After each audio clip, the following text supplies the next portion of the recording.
Good evening, Albert and Steve. Can you hear me okay? Very good. I want to start desktop sharing.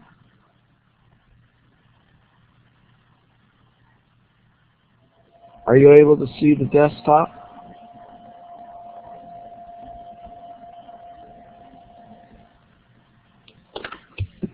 Very good.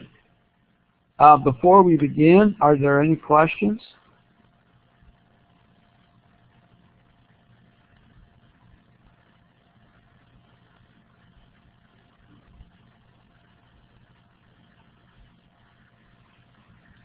No? Okay.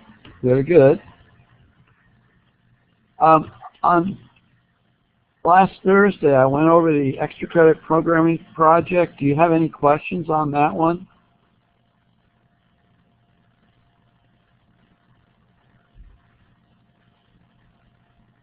Good evening, Daniel.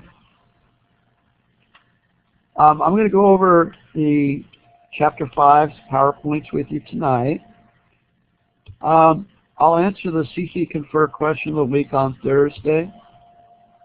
What's due this weekend is Chapter 5, those 4 questions, Chapter 6, those 4 questions, and the CC Confer question. So it's relatively light week. Before we get into the handling the processor, Chapter 5 is all about process scheduling. So the major fact that you have to realize is you cannot predict the runtime characteristics of any process. Key concept. Because you have an asynchronous event could occur.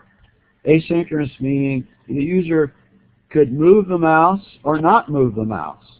You don't know when the user is going to move the mouse. That requires an interrupt. You don't know when the user is going to hit the keyboard for anything. You don't know when some kind of code is going to execute because of branch instructions. You don't know when it goes into a loop.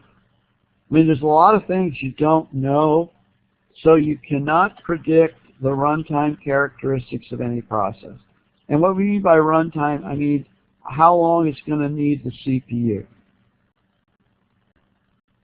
Fundamental idea.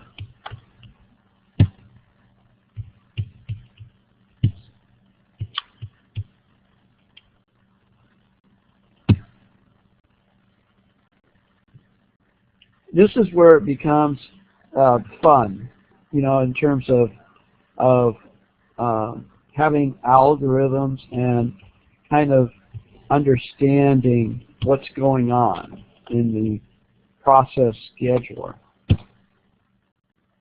So we're going to go over the basic concepts, some scheduling criteria, some of the algorithms,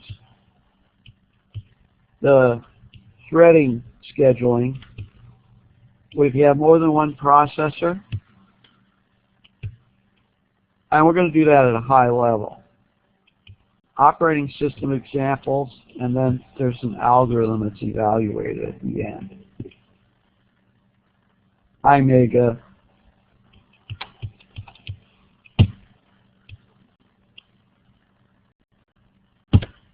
We just started. Okay, so remember that if we're in a multi-programming environment where we execute more than one program or process at a time, that's the environment we're in. So we need to describe various scheduling algorithms and trade-offs of choosing that algorithm. And finally, the evaluation criteria for selecting a scheduling algorithm for a particular system.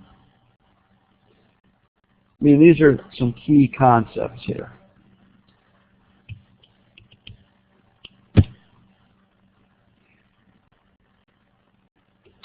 what you want to do is you want to maximize the CPU utilization when you're in a multi-programming environment.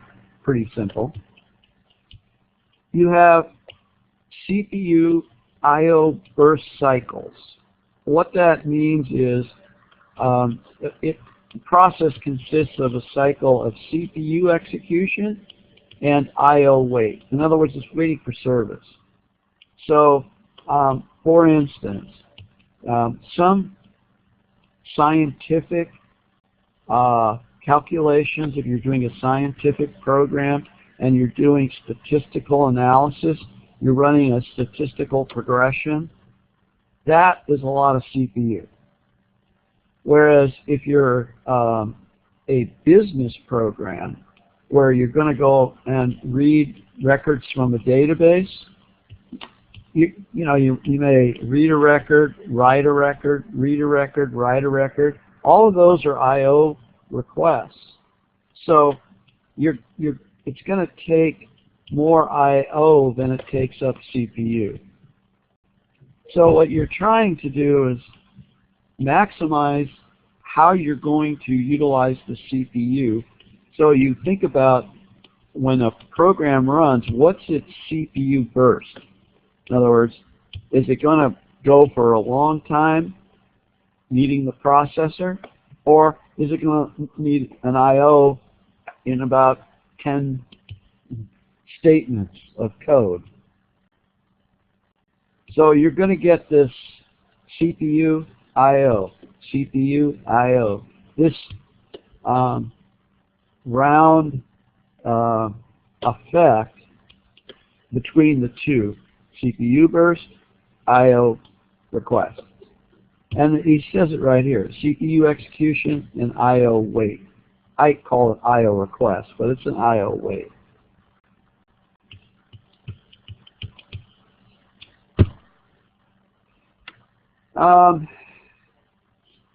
This is just an example of burst duration in milliseconds. Okay, it looks like you've got quite a bit and then not so much.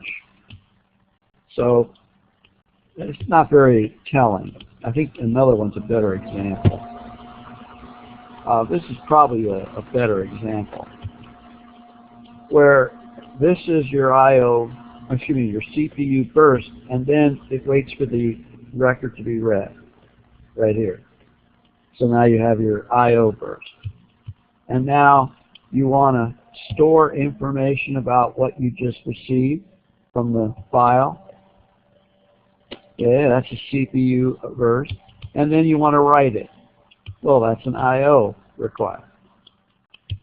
Then you want to load some stuff, add stuff, and then read the file again. Well, that's another CPU burst. And then read some more data, process it. And this is the way most business programs run. They run just like this. And remember, when you're designing your operating system, you may design it to be, quote, general purpose, which means it could be running business programs or scientific programs that require a lot of CPU.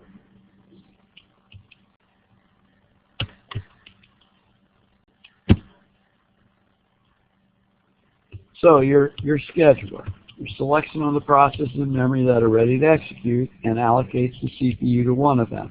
That's the dispatcher. Okay, that would be the scheduler, is typically called the dispatcher. CPU scheduling decisions may take place when a process, number one, switches from running to waiting. So it's requesting a service. So it's asking the operating system for service. It was executed. Switches from running to ready. Well, the only way it would switch from running to ready is if we timed it out. We timed it out. All right? The only way it could switch. I shouldn't say that. The other way is there are instructions sometimes that you can enter that will put it in a wait state. So it might go back to ready, not in a wait list, but maybe waiting for some other event to occur. And then switches from waiting to ready, all right? And then it terminates, it finishes. Now I want to talk more about preemptive and non-preemptive scheduling because you can't really see it here. If my scheduling mechanism is non-preemptive, what that means is I get, if the dispatcher gives me the CPU, I keep it until I either request service or I terminate. There has to be a way of releasing the CPU in a non-preemptive. Otherwise, that process gets the CPU during its time that it needs that CPU burst. Preemptive scheduling really means that I'm going to preempt a running process in any number of events. A timer, I gave that guy a time slice, it used that time slice, I take it out. I got an interrupt of an I/O completion, and I have a higher priority process, so I'm going to preempt the one that's running for the higher priority process. I have an emergency process coming in, maybe the power down is happening. I need to handle that event, and the running process gets preempted. So what I really want you to understand is most systems today are preemptive. Non-preemptive systems, the last one of Windows was Windows 95. It was a non-preemptive, and you had to release, as a program, you had to release the CPU to go and check events. Otherwise it was going to run until ever and not let anybody else in. Any questions on non-preemptive and preemptive? I put it here. Preemptive scheduler versus non-preemptive. Non-preemptive means the program must give up the CPU voluntarily. Otherwise, it keeps the CPU. Preemptive means the operating system might change the program running on the CPU to a different program, thus preempting the running one, even if it still needs CPU. And I gave it, for instance, a timeout might preempt one program to execute another from the ready list.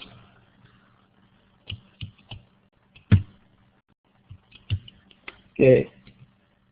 I don't want you to confuse this idea with one we're going to see a little bit later in Chapter 7. That in there they talk about preemptive as well and non-preemptive, but it refers to a different concept. This concept is one of the operating system scheduling. Okay, when we get to that other one, I'll bring this up again so you don't confuse the two. But they're just the same names, but with two different concepts. Okay, the dispatcher gives control of the CPU to the process. It involves context switching. And last time we did context switching. It switches to user mode, and it jumps to the proper location in the user program to restart that program. This concept of dispatch latency is the time it takes for the dispatcher to stop one process and start another running process. And if you remember in our diagram on Thursday, when we went through that with the whole class, remember everybody had a role. And when a running process gets interrupted, right, either by a timer or something, all of that from that point on is latency to starting another process and running it. And that's all part of this dispatch latency. Any questions on that? Hi, Thang.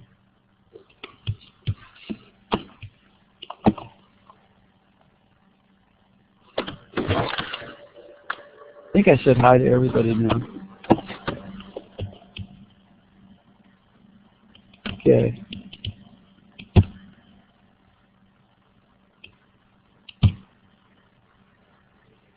Okay, you're going to see this again. All right.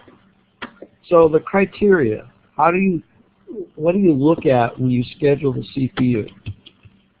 CPU utilization. The number one is keep the CPU as busy as possible. All right? That's the typical scheduling criteria. Increase throughput. Throughput definition is the number of programs or processes that complete their execution per time unit. So it's kind of like saying, well, if I have 5 seconds, how many different programs can I complete, their CPU execution within those 5 seconds? That's throughput. Turnaround time is the amount of time to execute a particular process. You see this a lot. This used to be a big thing on mainframes. That were, the concept was you had a dumb terminal here that communicated to your main machine. It's sort of like timeshare, similar concept as timeshare. Is when I press the enter key on a command request, how long does it take to come back to me? That's the turnaround time. Time to execute a particular process and turn it around to me. It's sort of like on the internet today, right? It's that same kind of idea. When I type in Google and request, how long does it take to get the request back? That's a definition of turnaround time. Waiting time, the amount of time the process has been in the ready queue, waiting to run. Okay? So the waiting time is the amount of time a process has been waiting in the ready queue. In other words, it's got all the resources it needs. It has all the memory it needs. It just needs the CPU. Okay? Response time, time it takes from request to submitted. Oh, this is more what I was talking about, response time, rather than turnaround time. It's the time it takes that you, when you send in a request and you get one back. That's response time.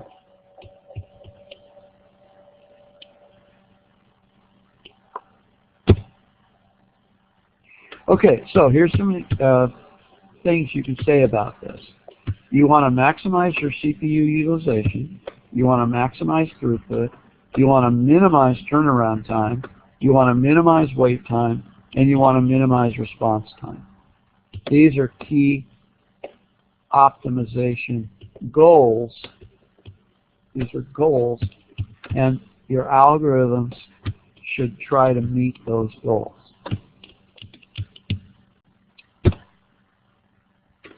So this is our first algorithm. First come, first serve, scheduling. Okay. This, excuse me, this scheduling is non-preemptive. So let's go through it. Let's suppose we have process 1 that needs 24 units of CPU. Process 2 needs 3. Process 3 needs 3. And suppose the process arrive in the order P1, P2, P3. Well, first come, first serve is going to give the CPU to P1 first. So it's going to run for 24 units. Then we give it to P2, and it's going to run for 3 units. Then we give it to P3, and it runs for 3 units. So the waiting time for P1 would be 0. P2 would be 24. P3 would be 27.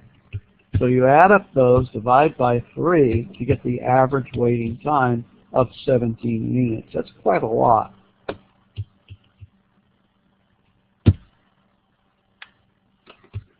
Suppose they arrived in this order, P2, P3, P1. Well, if we do P2 and P3 ahead of P1, the waiting time would be 603, right? So you add that up, that's 9, divided by 3 is 3. So 3 is much better than 17. So it's much better than the previous effect. The convoy effect is short process behind long process. It's sort of like you're behind a slow-moving vehicle on the freeway on a one-lane road. Maybe not a freeway, but a one-lane road. You're behind this big, slow truck, and you got 2 cars behind it. That's the concept of convoy effect.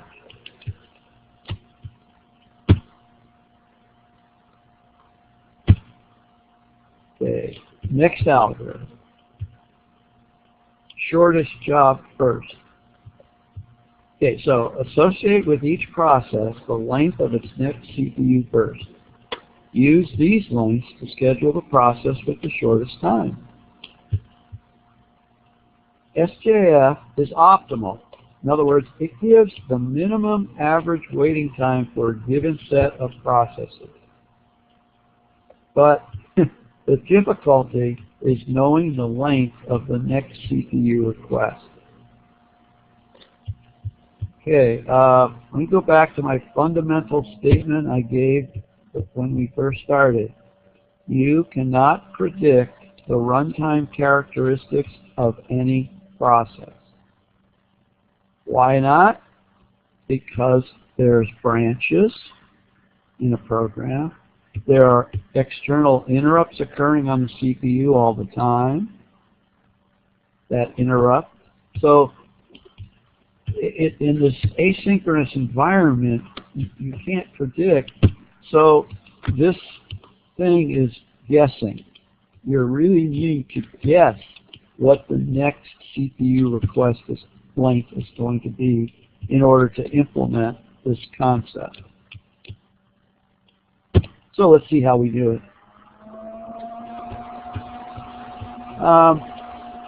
So I have process P1, P2, P3, P4.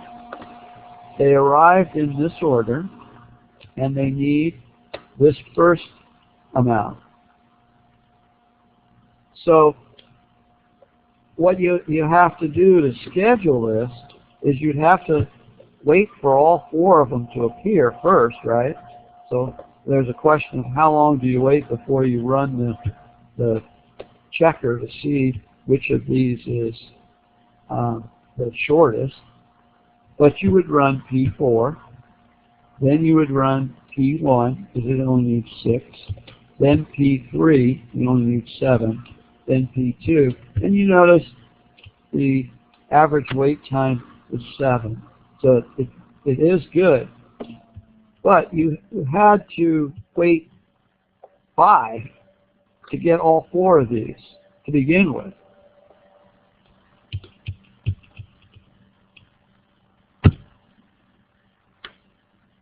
Once again, you can only estimate the length, and it can be done by using the length of the previous CPU burst using some exponential averaging.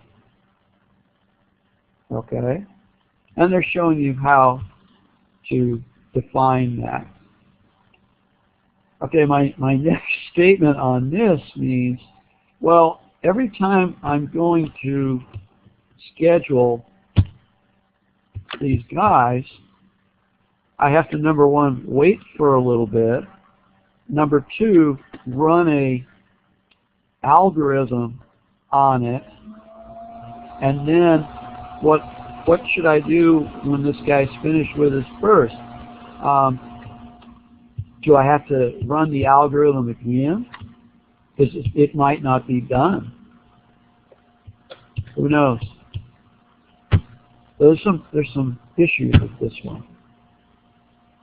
And they kind of show you predicting the length of these things. And they're pretty close if you look at the numbers. The guesses are pretty close to the actuals.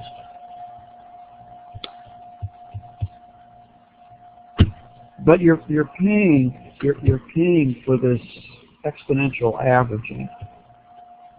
So is this going to be done in the CPU, you know, as a microcode, or is this going to be done in the operating system as real code? If it's done in the operating system as real code, it's going to take time.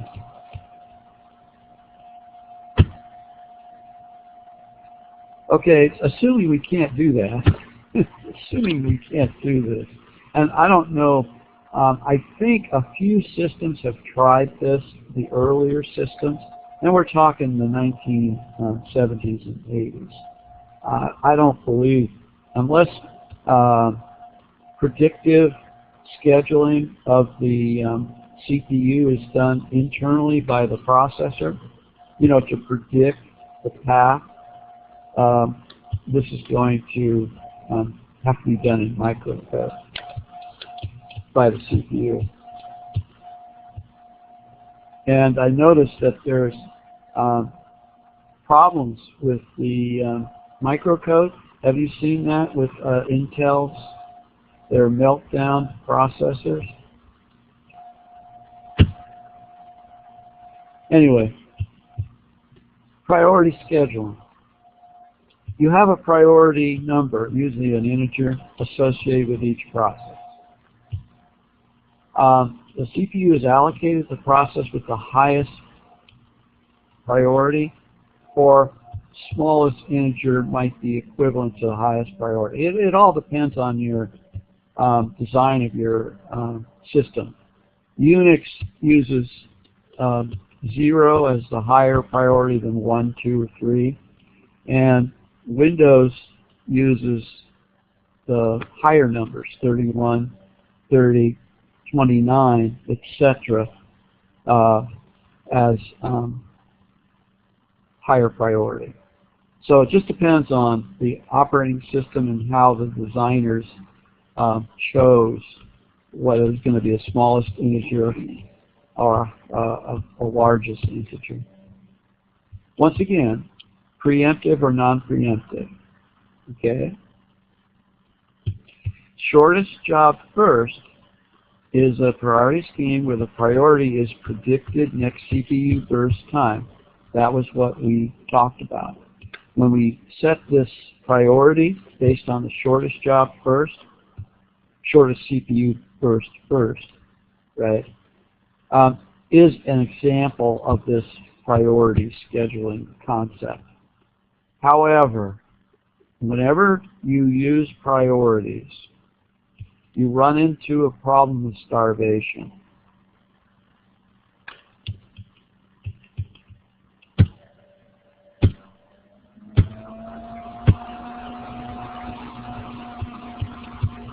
If I have P1, P2, P3 at this point, and I set up P4 to run, by the time it's done, is it possible that another process arrived that was a 5 first, so that would get it next? And then when that 5 was done, isn't it possible that another process arrived in the queue that was 5 again? Well, it would run again. And what's happening is you're starving these 3, because things are happening all the time, and you're just pushing these guys off. Does that make sense, guys? Are you with me?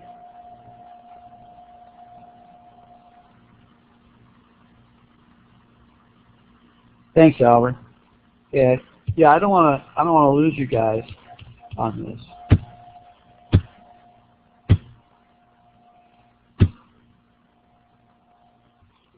So a way of getting around starvation is to age. Aging means as time progresses, the operating system increases the priority of the process until finally it runs. And that's aging. So if it's sitting in the ready queue for a long time, we're going to increase the priority until eventually it executes. And that begs the question, well, how long? When do we age it? Okay. So there's all kinds of implementation questions on any of these ideas. Another mechanism is round robin. Each process gets a small unit of CPU time called the time quantum, and I've spoken about this before. And we illustrated this on Thursday when we had the timer set, and we gave a certain amount of time to each process before the timer expired. Round robin, the idea is you set up the timer, you let it run. If the timer interrupt occurs, you know that that guy has had its quantum, and you put it back on the end of the ready list. That's what round robin means. Okay. I don't know if this is really true. 10 to 100 milliseconds. On our processors today, they're much faster. This might be much smaller.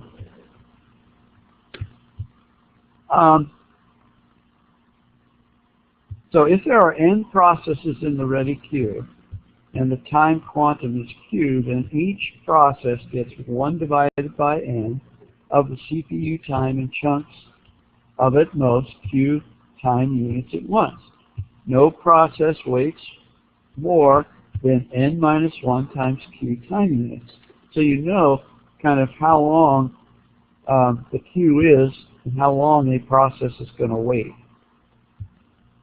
If the queue is large, in other words, your quantum is very large, you're almost in a first in, first out mode.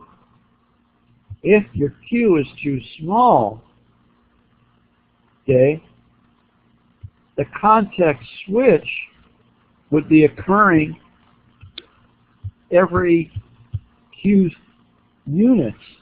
So your overhead is way too high.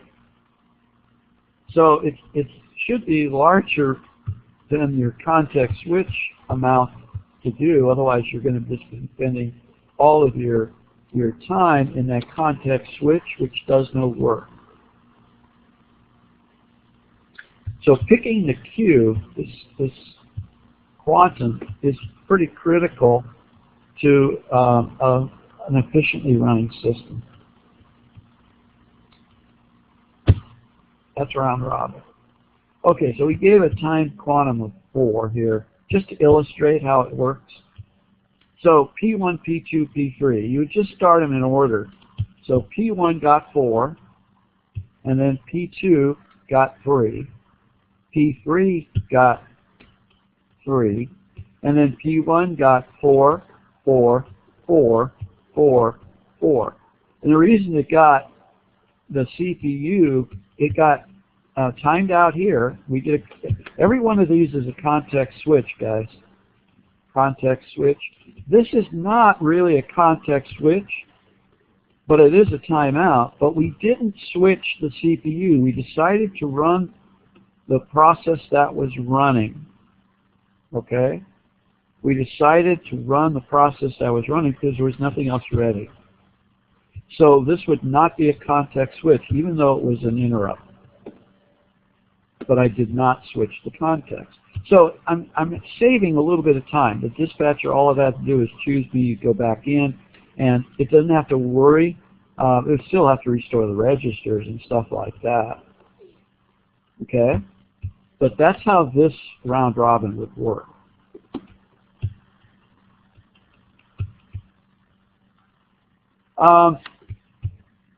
Higher average turnaround using this method than the shortest job first, but it's got better response because all of them are getting shares of the CPU.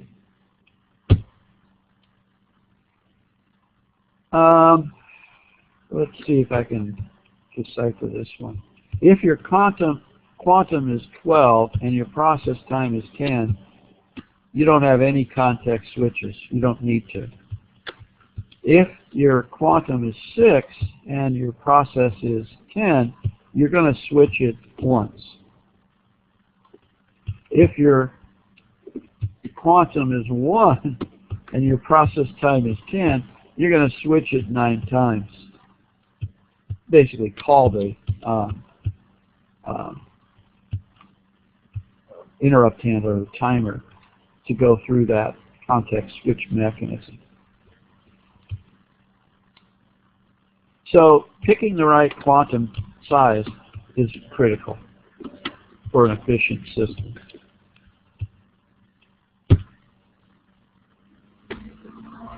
Okay, once again, another measurement turnaround time varies with the time quantum. If you have process P1, P2, P3, P4, and they need 6, 3, 1, and 7, so your time quantums go here.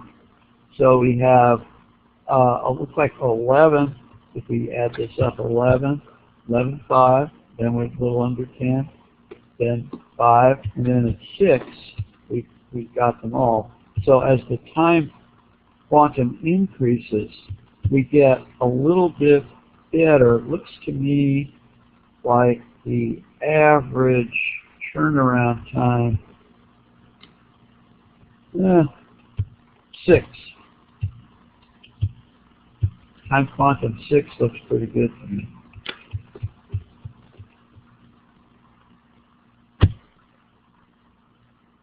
Okay, I'm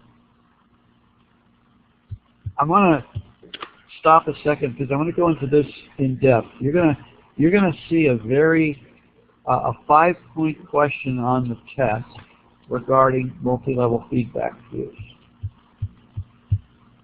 I'm going to attempt to illustrate that with you.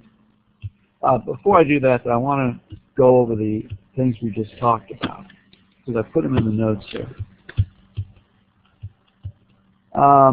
You must know the type of programs running, I/O bound or CPU bound. You have to understand that concept. Because they tend to be one or the other. Sometimes they run from CPU bound to I/O bound, and then they may go back to CPU bound. But normally, you know, if you're thinking about a program that's doing database stuff, maybe a payroll program is a good example. Anything in business programs today, almost all of them are I/O bound. They're not CPU bound. You might get some actuary kinds where they look at tables in memory. Those programs might be CPU bound. I talked about preemptive versus non-preemptive. I talked about dispatch latency. And the CPU algorithms we talked about, first come, first serve, not very efficient. Shortest job first. Remember, that's the CPU bursts. Not possible to determine, though, the next quantum. Priority. He didn't mention that, but the user can have priority. Usually users have a way of setting priorities on programs, and the operating system does too. I know in Unix, you can do nice. If you're on a terminal, you can type in the word nice, and what that does is that lowers your priority of your processes. Windows, I don't think, has that mechanism. I haven't looked at it in a while. Okay, the issue with priority is starvation. Okay, it may not have a high enough priority to get scheduled. Aging's the solution, and the longer it stays in the ready queue, we bump up its priority. Eventually, it will execute. Round robin, you have a time quantum. Each process receives that, then gets preempted and placed at the end of the round robin queue. Now I'm going to talk about multi-level feedback. Any questions about these? We're going through them rather rapidly.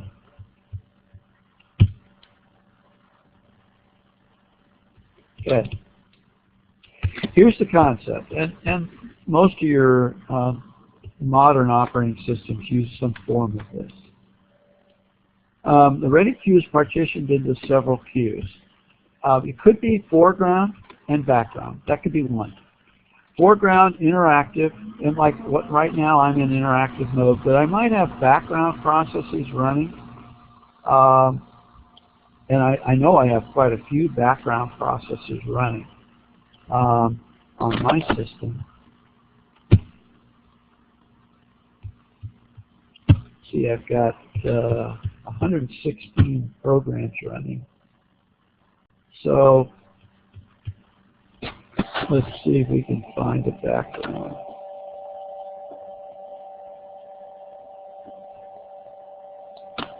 Yeah, this host process looks like a background process. This host, it's waiting for some event to occur. There may be others here that I can spot. Right now I don't see any. And background could be first come, first serve. And this used to be part of the mainframe scheduling. The master scheduler would schedule this way. It would schedule background processes behind foreground processes. Anything that the user in Windows or most current operating systems, anything that I'm moving the mouse, that's a foreground. That interfaces with the user. That's how I would call foreground, is that it interfaces with the user. Background usually doesn't interface with the user or need the user's input. Scheduling must be done between the queues. Okay, so you could have fixed priority scheduling, serve all from foreground, then from background, but you got the possibility of starvation if you're always going to be serving foreground before background.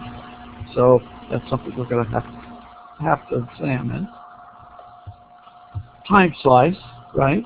Each queue gets a certain amount of CPU time, which it can schedule amongst its processes. So you might give 80% to foreground, and you might give 20% to background. So that might be how you're going to do your time slicing.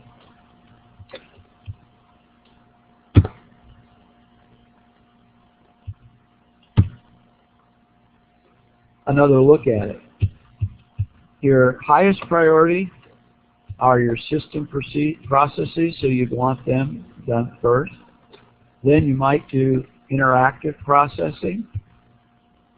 And then there might be interactive editing processes. We're running one right now. This PowerPoint, in my mind, is an interactive editing process. I can edit the PowerPoint. It's interactive to me. Okay, so that could be this one. And then you have your batch processes. Oh, you poor students, look at where you fall. You're the lowest priority. If that such a thing exists, student processes would be at the end. Remember, this guy is a writer for students, so he included this. I don't know many operating systems that have a student level queue. They don't call it that.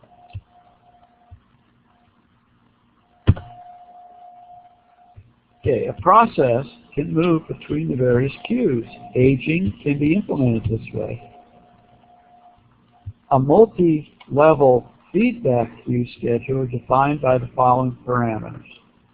Number of queues, the scheduling algorithms for each queue, The method used to determine when to upgrade a process, the aging. Method used to determine when to demote a process. Okay, this process is hogging a lot of the CPU. Well, you want to demote it. Method used to determine which queue a process will enter when the process needs service. Okay, all of these things we want to be able to handle in a multi-level feedback queue. So here's his example. I'll illustrate my example in a minute. You have 3 queues. You have a round robin, Q0, round robin with time quantum 8 milliseconds. Q1, round robin, time quantum 16 milliseconds. Q2, first come, first serve. Okay, so scheduling, let's look at it. A new job enters Q0, which is served, so we started at Q0, which is served first come, first serve. When it gains the CPU job, it receives 8 milliseconds. Okay? If it does not finish in 8 milliseconds, the job is moved to Q1. Okay? At Q1, a job is again served first come, first serve and receives 16 additional milliseconds. If it still does not complete, it is preempted and moved to Q2, where it can run until its time quantum has been expired. In other words, it can run until either it voluntarily gives up the CPU, requests service or something, or it terminates. That's what first come, first serve means. This is kind of wimpy, but let's keep going. So it works like this. Comes in, gets 8. If it uses all 8, drops down 16, drops down, and finishes down here with its CPU burst. Okay, I want to stop a second and show a better example than that.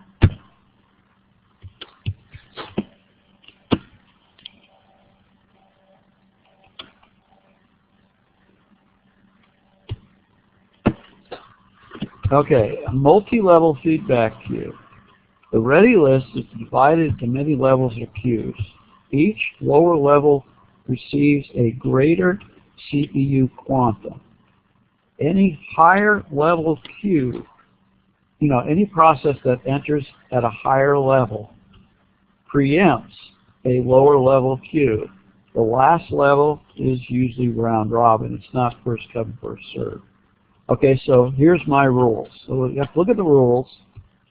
All processes entering the ready list start at level 0 and preempt any lower level queues. A preempted process is placed at the beginning of the level it was at,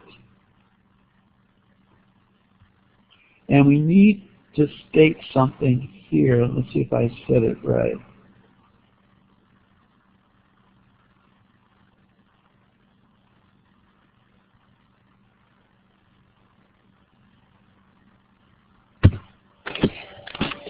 Yeah, I want to say it better. Saving the remaining quantum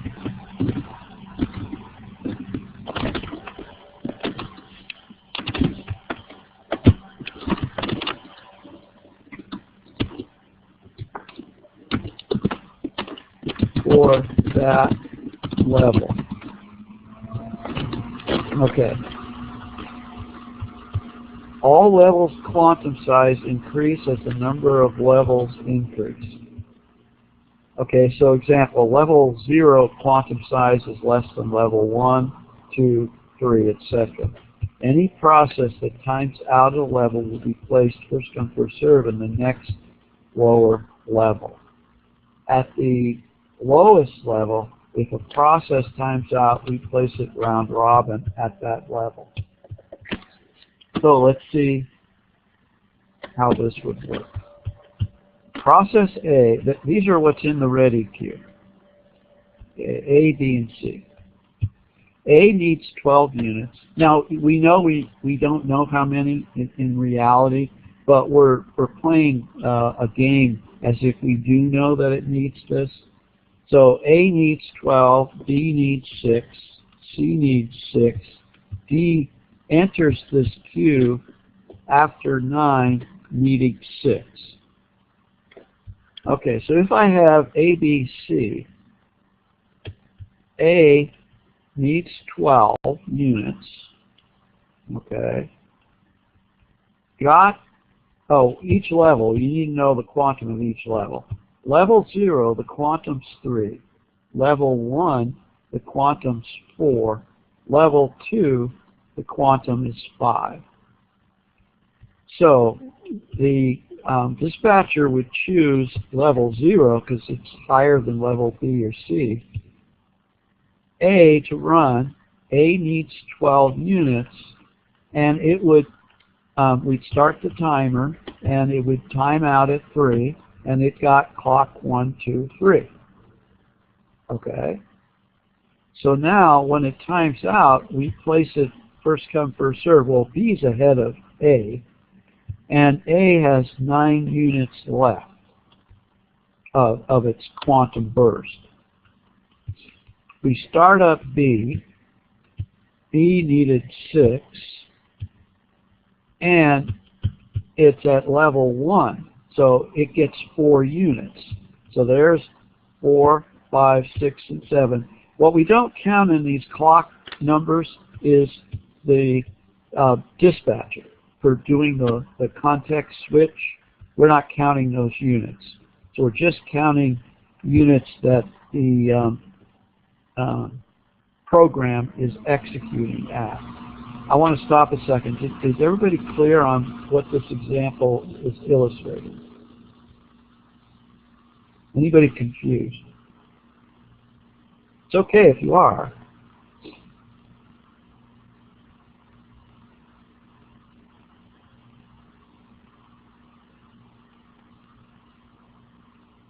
Can you articulate where you're confused?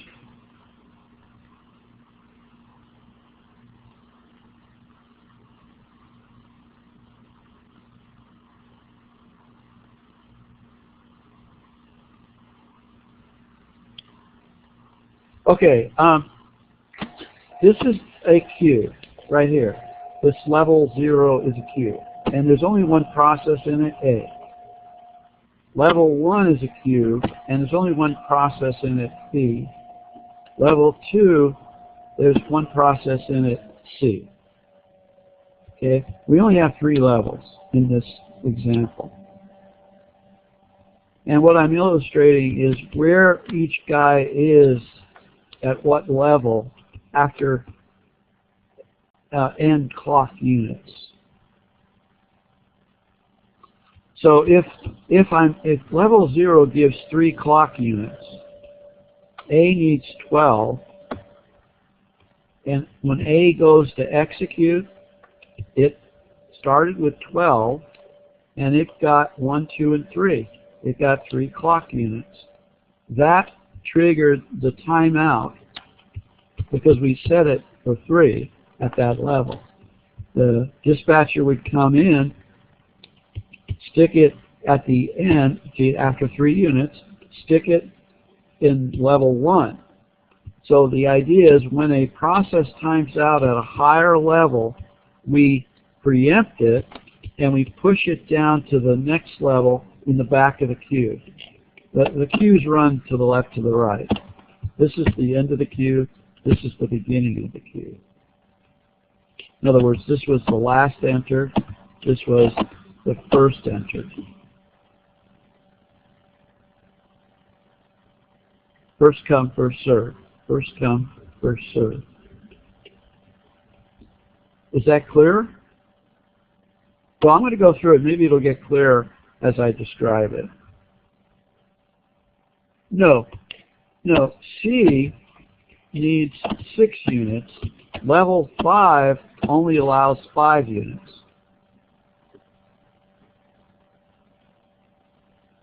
These represent the maximum number of units allowed. That's the time quantum at each level. So,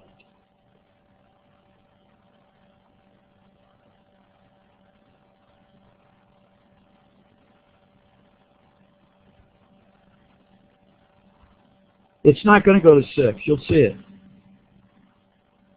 The clock is a separate entity. Okay? I'm just running the clock across time and trying to describe the first unit, right? The clock unit here was A. The second unit was A. The third unit was A executing. And it timed out because at that level, it only gets 3 clock units.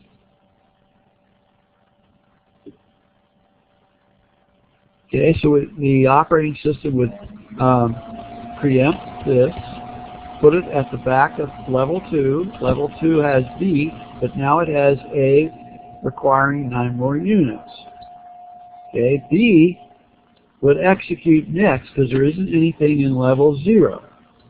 B would execute next, and B needs 6, but at this level, we give it a timeout of 4, and it can get clocks 4, 5, 6, and 7. And it would time out. And then after 7, we would have this. We would have A in level 1, and B would be after C here, in level 2. So we'll start up A again, and A only goes for 2 units, and there's a reason. It should go for 4. Okay, it should go for 4, but it only went for 2, and the reason it only went for 2 is this one. D enters after 9 units, needing 6. So after 9 units, right here, after 9 units, D entered at level 0 and preempted A. So we push A back on the front of the queue, and we know A needed 2 more of its quantum. It used 2 of the 4. It used 2 of the 4. And when we restart it, we're not going to start it with a full 4 again. We're going to start it with a 2, because that's what it deserves at that level.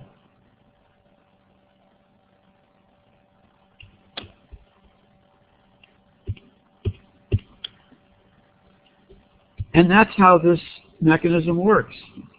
If a process like D enters the queue, it always enters it at the highest level, level 0. Okay? And it preempts any running process, which we did. We preempted A, put it back on the queue with 2 units left of its 4. It should have gone 10 and 11, but it didn't, because D entered the queue. Remember, when the CPU is running, it can get interrupted. And what happened was maybe D was a I/O completion, or it may even have been a new entry into the queue. And we put it at level 0. These are all ready queues. All of these are part of the ready state. and it preempted level 1 and level 2, whatever was running at that level. So let's go back at this level 3. Excuse me, this level 0, we have 3 units. So D required 6 and got units 10, 11, and 12. It got preempted. So after 12 units, D needs 3 more. A is in front, needing 2 more of it to get its full quantum, and it's got 7 total. So we put the 2 in. It only gets 2 units, 13 and 14. So after this timed out, A timed out at level 1, it gets placed at level 2, the back of level 2, needing 5 more total units. B is still sitting there needing 2 units, and C needs 6 units. Okay, we set that up way up here. C needing 6. Okay.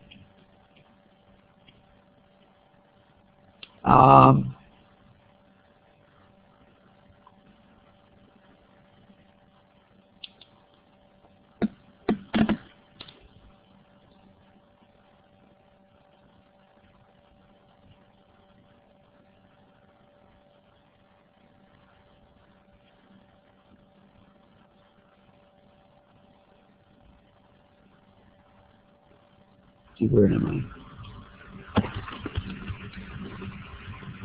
I want to make sure I can catch this right.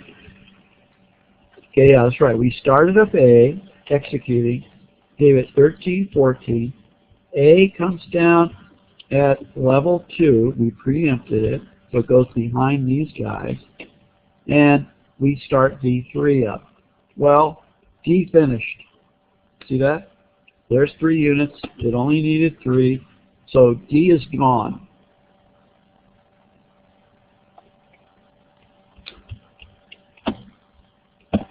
Now all we have left is A, B, and C. C needs 6, and it only gets 5 at level 2. So it's going to get 18, 19, 20, 21, and 22. And nothing comes in to interrupt it. No other process comes in. So we put it round robin with 1 left. So C1 needs 1 more unit. We're just going to move everything over, and we start B2. And it gets 23 and 24, and it's out. It's done. Okay, there's nothing here, so we're going to start a with a quantum of 5, and it uses all 5 because the quantum size is 5, so it gets all of its units, so it's gone. And C only needs 1, so it gets the 1, and we're done. And after 30 units, we have nothing in our system. And that's how multi-level feedback really works.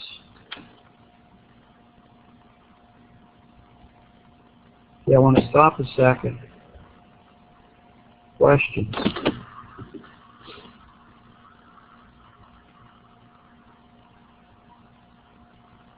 Thanks, Mega.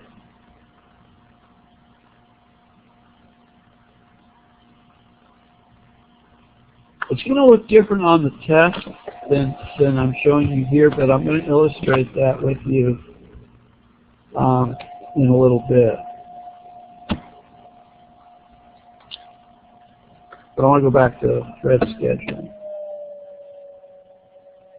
The key idea is what's really happening here. So let's stop a second and really analyze why these are so cool, multi-level feedback queues. They're cool because, number one, you give a little bit of, first, anything coming into the queue, you would give it the higher priority, level 0, over any of the other processes that are currently running. Okay? And you give it 3 units. If it's I/O bound, it's going to come in and go out quickly. So what you're doing is you're favoring the I/O bound processes, and you're not encumbering them behind long-running programs that need 12 units, like this guy. A needs 12 units. So you push A down, you give it a little bit longer, right here, you give it a little bit longer at the next level. So that if it is CPU bound, it chews up a lot of that CPU time, and yet something else can run, and if something comes at a higher queue, we'll preempt it like we did here. A was at this level. It was supposed to get 4 units. It needed 9, and it only got 2 because D came in at a higher level, needing 6 units. So we preempted it. We preempted A right here, stuck it back on the waiting list here, ready list in first place. And we kept track of how many units of the quantum was left when it had its turn. Because you don't want to re-give this guy all the time or you're going to get starvation. So what you want to do is at that level, give it the quantum, but keep track if it gets interrupted by a higher level and preempt it of how much is left of its quantum. Then, when it gets down to the bottom, which you don't see, it round robins here. So it could get a large 5 units of CPU time in this system is a lot. It can go round robin and go round robin and round robin, versus the way the book example was, it did first come, first serve and stayed there until it completed. To me, that's not a true multi-level feedback queue. This is a true feedback queue. Also, I didn't talk about this, but in our rules, we could have this rule. If it requests service, right? It requests service. We could, when it comes back, we don't have to put it in level 0. We could put it in level 1. Okay? And then if it requests service again at level 1, then we may increase its priority and start it at level 0. So it's a way of maybe bumping it up if it's being nicer, if it's relinquishing the CPU for being I/O. So we could do it that way. Now there's a lot of ways to play this game.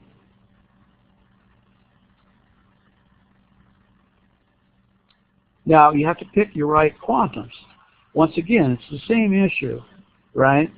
Picking the quantum size is critical because you don't want to do a lot of context switching. Because context switching is a waste of CPU time. It really is. But this mechanism allows I/O type programs to get in and out, and then any CPU bound starts giving them a larger amount of CPU time. So they're not going to be preempted when they need that CPU time. Is that clear, guys? I want you to really understand this. Okay, thanks. Thanks, Megan. Okay, let's go back to this slide. So, thread scheduling. The distinction between user level and kernel level threads we talked about in chapter 4. Many-to-one and many-to-many models. Thread library schedules user threads to run. These LWPs are called lightweight processes. Lightweight processes was a concept that was in Solaris. These are known as process contention scope, since scheduling competition is within the process. Basically, the programmer can schedule their threads. Okay? Really, the operating system schedules the kernel threads.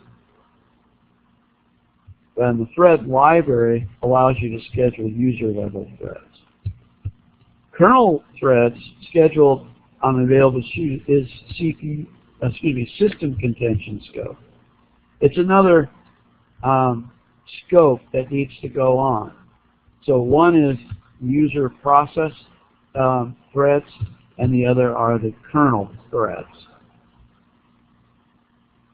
Now remember, when we were talking about threads, they're much smaller units of execution.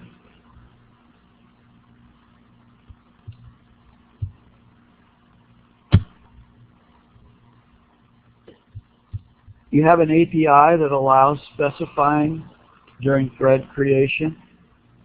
So you could, through scope process, schedule threads using the process scope scheduling concept, or contention, process contention scheduling.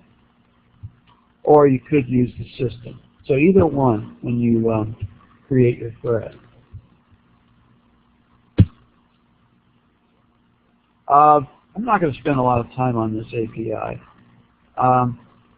You can look at it later if you want. I don't tend to put many things of this type on the test. It might be in the homework stuff, like we did with the processes of forking.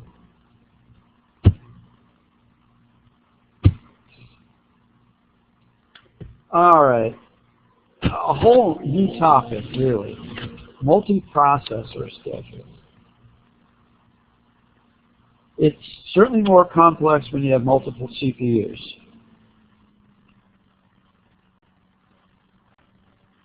Okay, usually homogeneous processors, meaning they're all of the same type.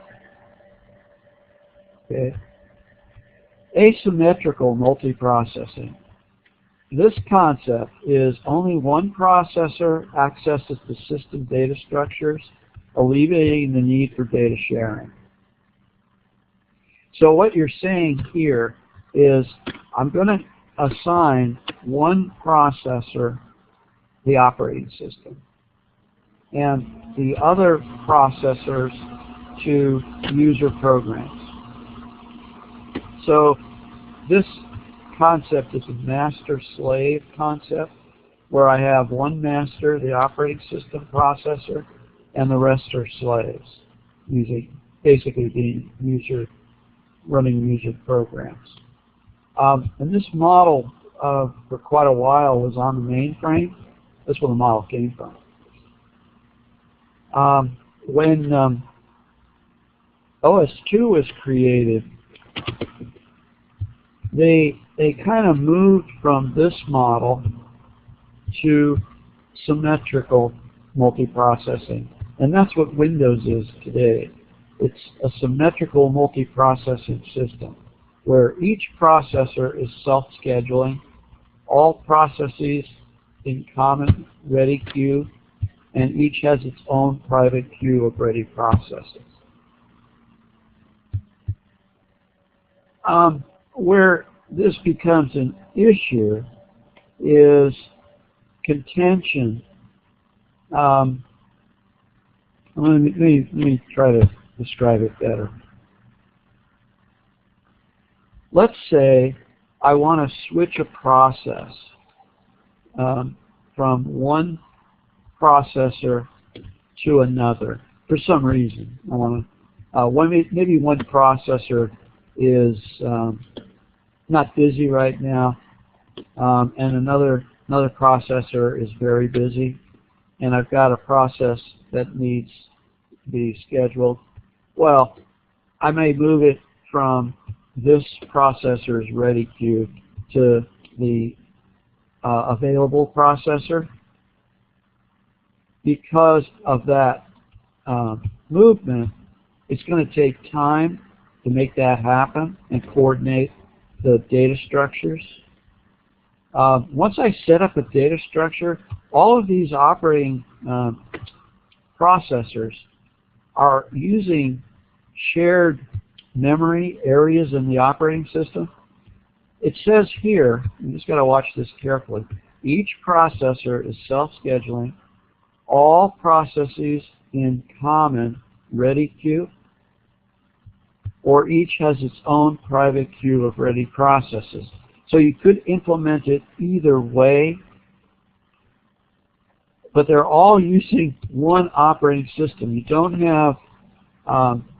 have memory split up. In other words, there's one set of memory, one set of data tables, and it is possible to have more than one ready process queue for each of the processors.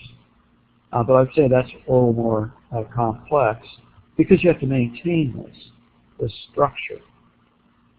And we'll talk more about the complexity of maintaining this environment in chapters 6 and 7.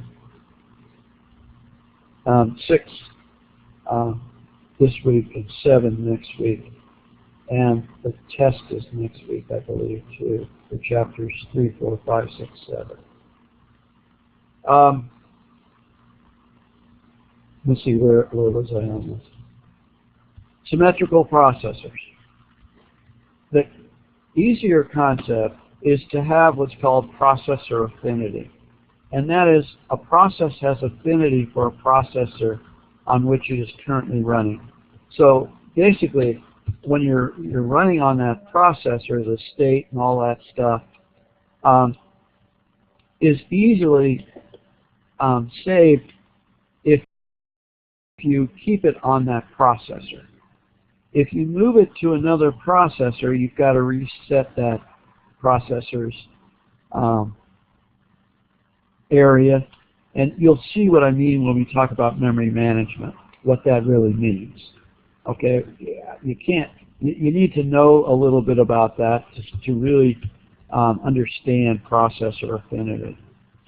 Okay, but there's really two types, and a lot of operating systems have this: soft affinity or hard affinity.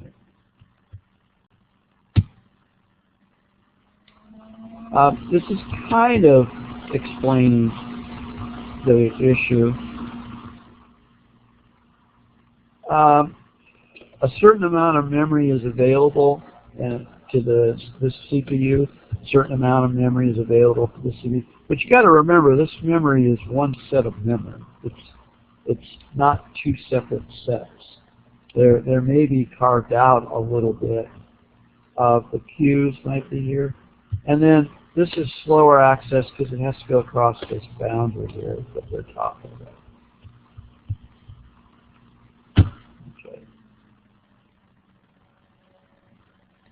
Recent trends. Place the processor. We know about this.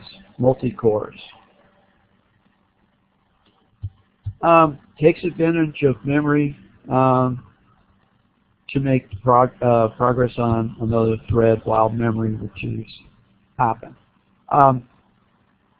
So you're kind of pipelining it. It's called pipelining. So another example is I've got a thread, right? It's on a compute cycle, and it's a memory cycle. So you've got a compute memory, compute memory, compute memory over time. And it's faster that way. So your compute cycle and your memory cycle can be much faster in a multi-core processor. I'm going to go back because I don't want to not leave this. I want to go back.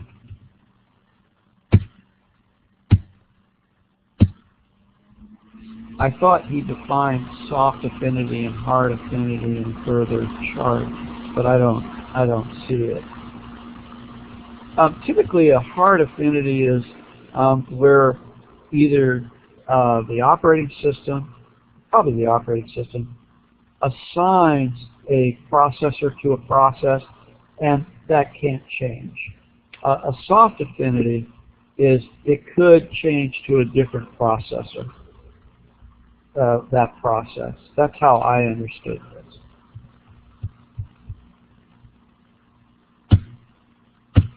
Okay, let's look at some examples really quick.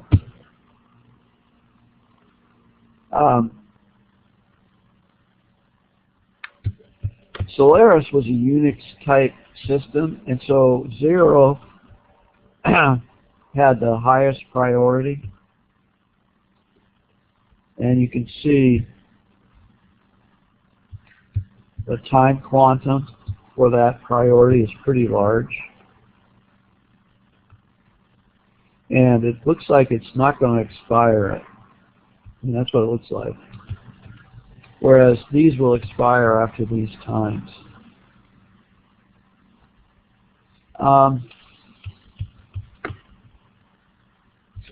I know that when Linux first came out, it was like 0 to, I think, 21 priority levels of dispatch.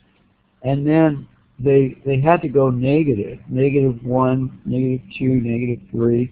So they're running negative priorities. So the higher the negative is, the higher that priority is, because they ran out at the higher level of that design. I can't remember when that was.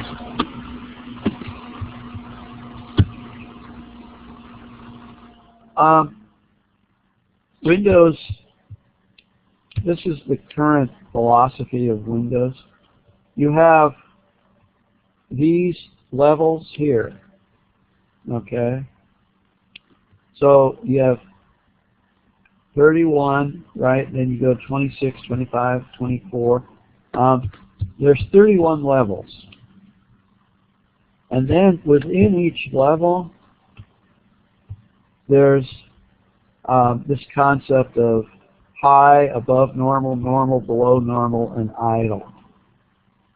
And in the level areas, it's, I believe 31 to 16 is what's called real time. So level 31 is time critical. So here's where your timer interrupt handler would be. Your power failure time, interrupt handler would be at a 31. Then you have these levels. And then I think the second level, this is all operating system. This chart is a good chart. That chart doesn't really describe it very well, guys. I don't particularly like this chart. It's really two levels. It goes 15 to 1 down here, which are user programs. User programs run in this area. These are operating systems projects.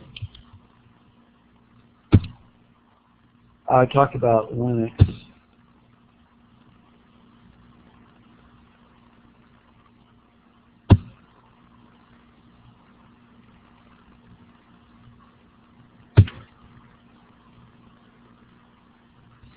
Okay, when you're trying to evaluate your algorithm, deterministic modeling takes a particular predetermined workload and defines the performance of each algorithm for that workload. And you use various queuing models and implementation. And what that leads us to is our special project. And our special project,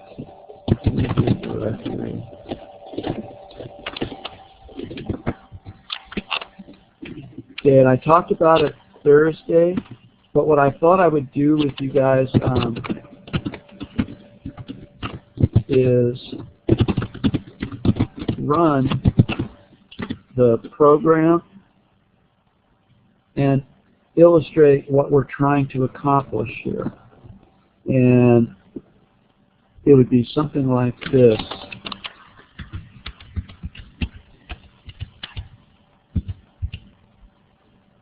Okay. I'm going to first run it without debugging. So I'm going to turn off debugging. So what the program's going to do is it's going to take the operating system parameters, which is the data file, and the input parameters. And it does a simulation just like what he's talking about in his PowerPoint presentation here, where you model, well, what would happen when I use priority? What would happen when I use first in, first out, or round robin? If I have a quantum of what size would give me better turnaround on a mix of input data. Okay, that's the idea here. So I'm going to run this. Okay, it runs pretty quick. Let's type out the out file, and I'll type it some more. So our program that we're running uses initial priority of 3 for this program. I'll talk about memory later when we talk about memory. This runs for 10 units of CPU. Well, let me see. Yeah, 10 units of CPU, 20 units of I/O on device 1, whatever device 1 is. And then it gets 8 units of CPU, and another 20, because it's requesting service, and then on type 1, and then 8 units, 20, then 10, 20, 8 units, 20. So it seems to be mainly I/O bound. And what you do is you'd have a number of different processes. Okay, this other process looks like it has 10, 30, 10, 30, 5, 30. So this one's really doing slow I/O. So it might be going out to a printer or a buffer or something. And each of those, you take each of those, and then your operating system parameters would be, well, how are you going to use it? So you could change these and run it against those and see the effect. And that's kind of what he's talking about. Process management algorithm is FIFO, and it's got a quantum of 10. So it's really round robin, FIFO in this case, first in, first out, because it's got an initial quantum size of 10. Okay, there's no priority, so we're not doing a priority scheme, even though the processes have priority, we're ignoring them. And each of the different runtime parameters have a different effect. Okay, and so you can see the effect, right, of it executing this environment, right? Executing this environment. We talked about that last time. Let me go up a little. And then we found out that it took 1582 clock pulses. Now we're trying a different model. Instead of whatever the quantum size before is, we're going to have 10, or we're changing memory size. I'm not sure which is being tested in these at this point. But we would test process and stuff. Let's see what happens. See what happens to your usage of the system. And it looks like that one's finished. So this one took a lot longer, whatever parameter we changed. Now this one's taking a priority algorithm. So we are going to use a priority scheme to go into effect in our algorithm. And that's kind of why it's an extra credit project, is it looks at this question that the author put about algorithm evaluation. I want to stop a second. Any questions on that?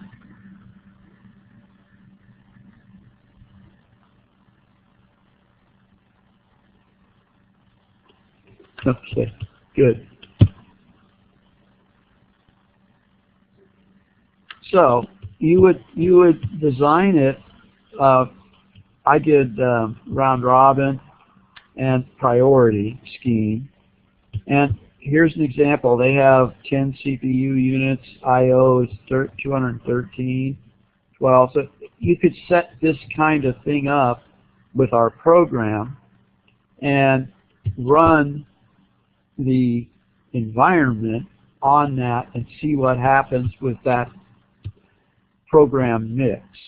Okay, we use different programs because we were also looking at memory and I/O devices. But for scheduling, I mean, this could be a simple way to do it. Write a program to do that. Okay, that ended 5. Questions?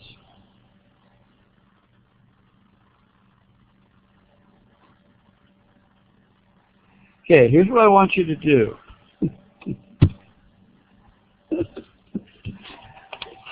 This sample multi-level feedback cue to be discussed this Thursday.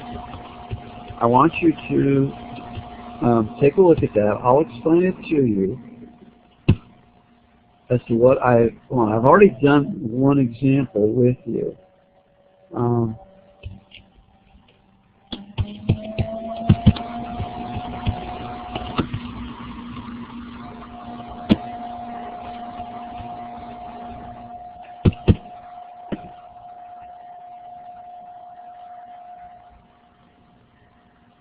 I'll review this again with you the Thursday before our test next week, but you'll have a problem that looks like this on the test. This is going to be worth 5 points, so you really need to understand how to do this. The example I showed you was this example, but it's hard to really picture how that really works. So I did it with you as best I could, but this is really a better picture of it happening. So the idea is this is CPU unit 1. Okay? This is CPU unit 2. This is CPU unit 3. And what you're going to do is you're going to show me where things are. This is the execution. We only have one processor. This is what's executing. This is level 1. This is level 2. This is level 3. So the way it works here is Q level quantum. Level 1 is 2 units. Level 2 is 3 units. Level 3 is 4 units. So A is only going to get 2 units. I'll start this with you to get you into the idea, and then I want you to complete it, and then on Thursday we'll do it together. No CPU units are to be registered during process transition or context switch. In other words, while the operating system's in, we're going to not set this up. We're just going to show what the thing looks like at each CPU unit. So let's see what they need. Process A just entered the running state, so it hasn't had its unit yet. Process B will enter at level 7 after, will enter at level 1 after 7 CPU units, needing 1 unit. So you better make a note of that. Okay? Right? After this, E is going to come in. So we better put it right here.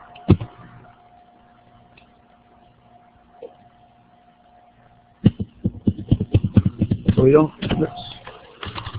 forget.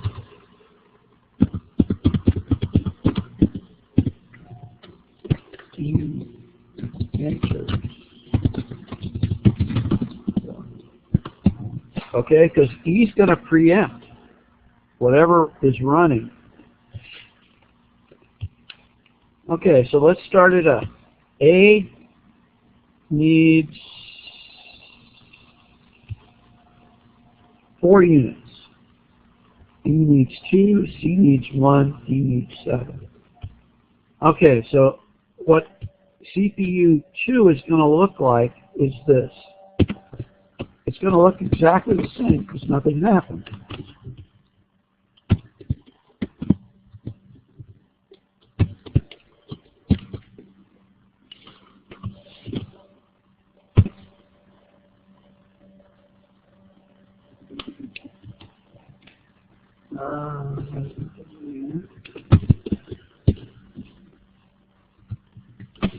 Okay, so it looks exactly like that.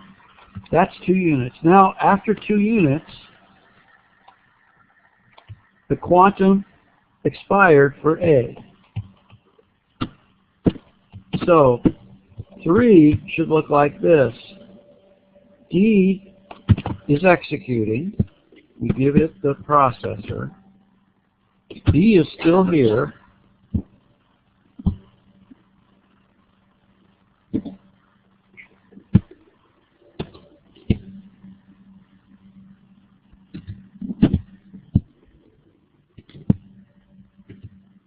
I'm sorry. But A is down here. C is still here. And that's what Unit 3 looks like on this system. Okay, now once again, D needs 7. So at level 1, it's only going to get 2 units. So there's one of its 2. And now on this next one, B is going to be executing because it's next on the list. A is going to be here. And D will be right behind it because it got demoted to level 2. And C is still where it was. Okay, how many units does D need? 2.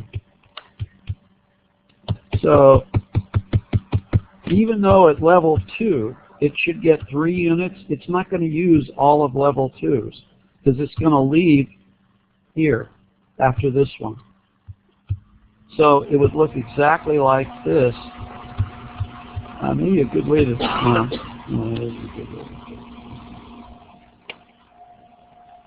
no. So B would be here.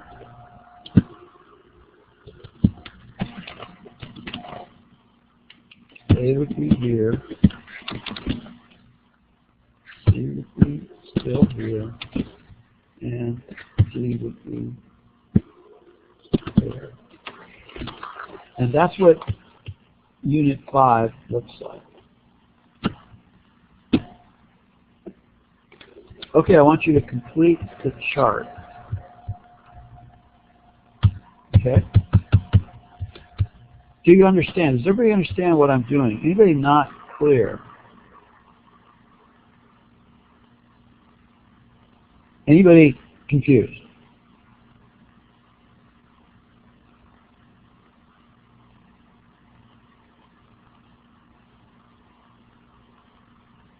Okay, let me try it this way.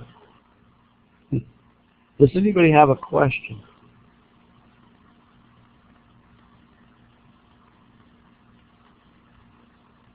Okay, let me try one more way. Just answer yes. Okay, so you're still out there. I know you're absorbing it, right?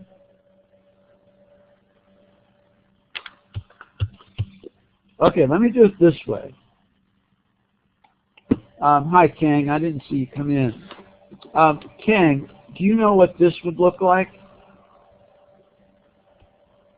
CPU 6?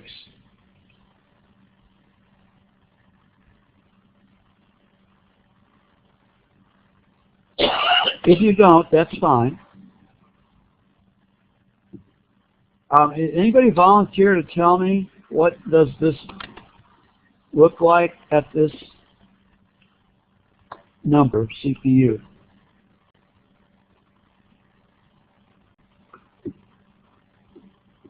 Okay, let me ask this. How many units did B need?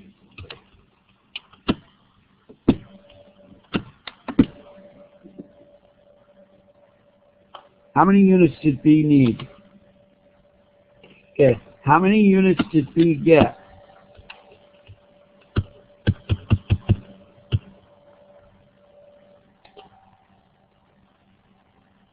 How many units did B get?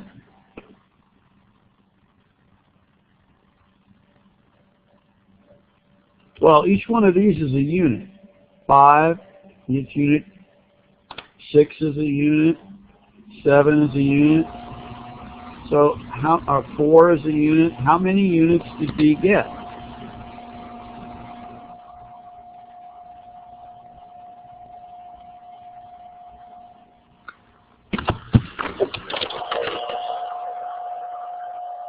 No. Right, Mega. 2 units. 2 units. It got unit number 5 and 4. Got unit 4 and unit 5. So it's what? It's either requested service or it's done. So B's out of the queue now. So who should get the CPU if we're always going to show somebody executed? What process? No.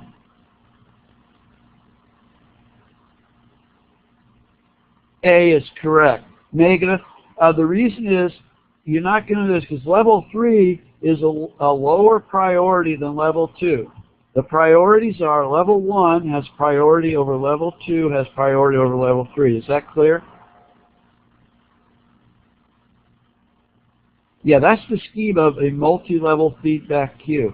Is the higher the level, the higher the priority. In my example here. So A would be in the execution state, and we'd move D along here, and C would be here, and that is what it would look like. Now the question is, how much does A get?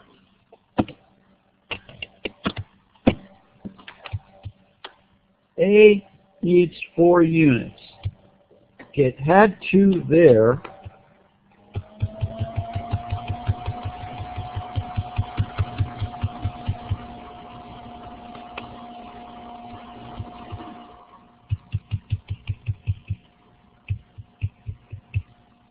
Oh, I made a mistake. I knew this wasn't right. I was talking, not thinking. I apologize. Okay, we know man can't do both. Yeah. D needed to go for another unit. This should have been D, not B. See, A went for 2. D should have gone for 2. And I said it, but I didn't do it. So I'm going to have to take this one away and put this B here. Take that one away. Okay, and this should be A. And this should be B. That's why you're confused, because you didn't see it. D needed to, at this level 1, they get 2 quantums. I only showed 1, but now D got its 2.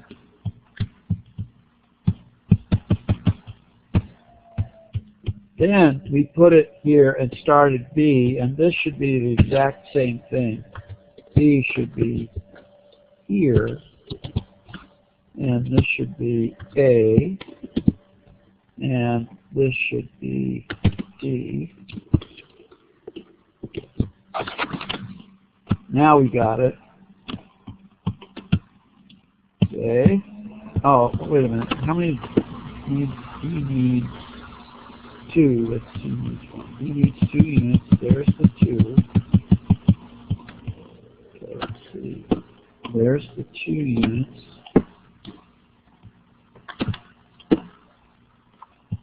And now we start A, because P is out. P only needed 2, it got 2. So now we start A, and we move over D, and this is still C. Okay, yeah, this makes more sense, because what's happening, I'm having a hard time on my scrolling here. It doesn't scroll very well.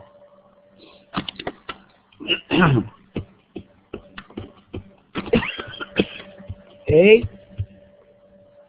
excuse me.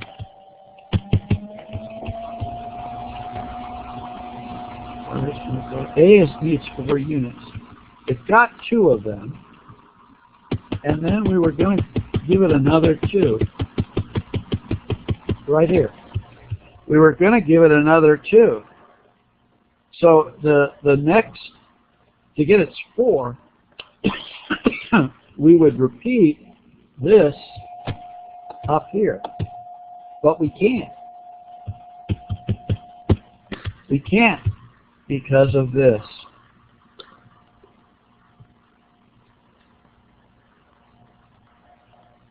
So this is going to preempt A. And I'll just give you a hint. We're going to push A here, and we're going to put a little 3 after it. 2 after it. And I'll explain that. Okay. At level 2, what's the amount of timeout or quantum am I going to give that process? At level 2, what's the quantum I'm going to give it? Right. And it already had how many?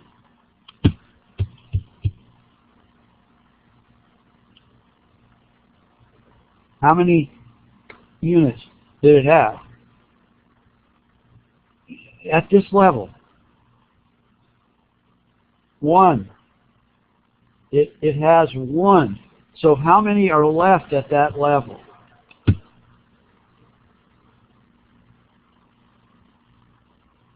And that's why I put the 2. It's the same reason I did it here. It's the same reason I did it here. When this A here was placed at level 1, it needed 4 units, but it only got 2 of those, and it got interrupted by a higher process, D, coming in. So we saved how many was left. And that's what we need to do here. Because when we start it up, we're going to give it 2 units now, not 3, at this level. And why was it preempted? Why was this preempted? What happened?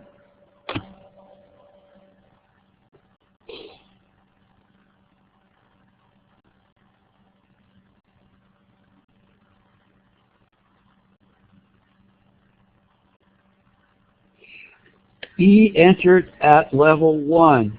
It's a higher level, and that preempts lower levels. Yes, that is exactly right, Dale. So you know that E is executing. Very good. Oops.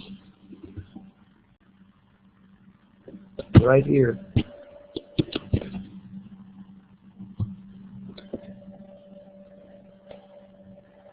What does the rest of this look like? What does the rest of these queues look like?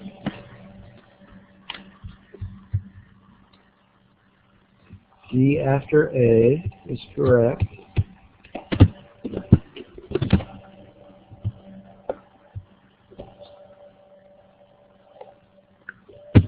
And C for A is correct. Okay, finish it up.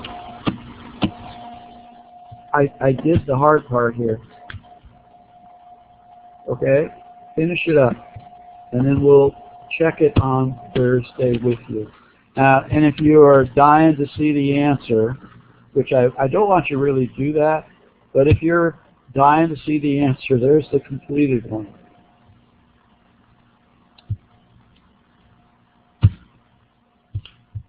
Okay, questions?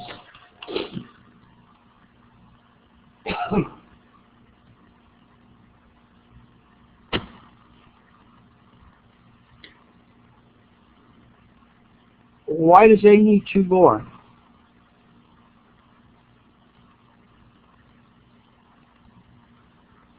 You mean the quantum size will be 2. What it needs actually is, it only really needs 1 more. It came in with 4, it got 1, 2 here, it got the 3rd one here, we preempted it, but when we put it back in, it's only going to run for 1 unit.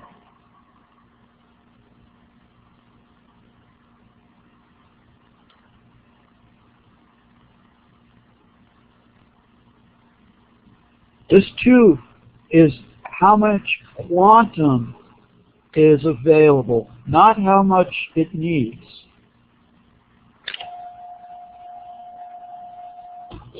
Does that make sense? Are you okay on that? I see you say okay. Okay, anybody else have any questions? Okay.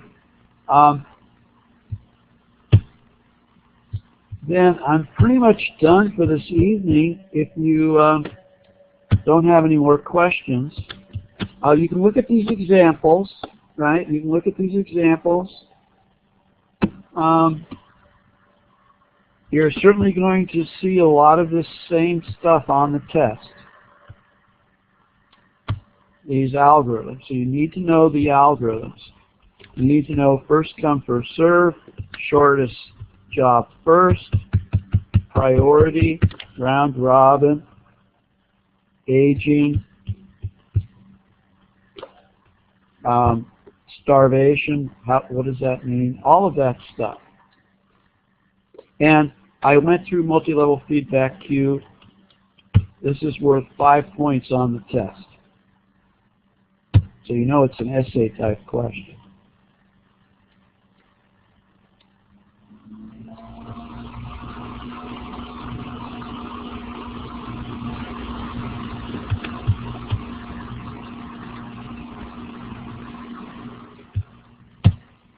They're right here. Mega. There's the sample we've been working on, and there's the completed example. Is that what you mean? Yeah. Yeah, they're there. And we have that information that I just showed you here in my notes here. The notes, this thing. That's in the agenda file here. And of course, I'll have the session YouTube thing here so that you can review it later. Okay, any other questions, anybody? Well, I want to thank you all for participating.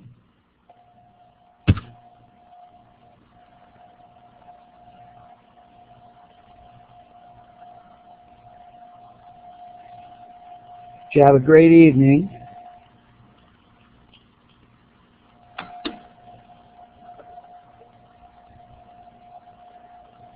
You too, guys. Have a good one. I'm going to turn off recording.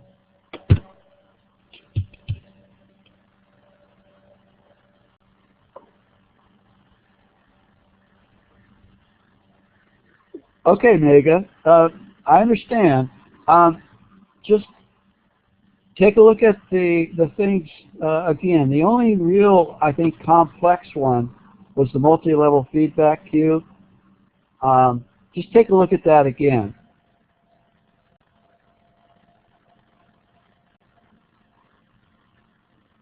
Of course.